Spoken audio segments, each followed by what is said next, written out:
Computer వచ్చింది sir. Computer ఇంకా నాకు రాలేదు సార్. ఇంటికనే సరిగా అన్నం తినమని హాస్టల్కి వేస్తే హాస్టల్ కూడా సరిగా పెట్టారు చూడండి సార్. అసలు ఏం చదువుకు చెప్పండి సార్.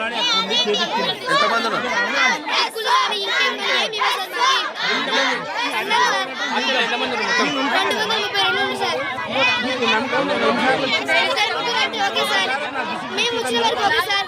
ఇప్పుడే కాదు సార్, ఆమె ఎప్పుడైతే వచ్చిందో అప్పటి నుంచి ఇదే సార్. మా అక్క వాళ్ళు కూడా ఉంది సార్. వాళ్ళకు ఇట్లా పెడుతుంది సార్. వాళ్ళకి వేరే లేక చెప్పలేదు. మేము ఆగలేము సార్. మేము తినట్టుందే మాకు నెక్స్ట్ వాళ్ళు తినాలి కదా.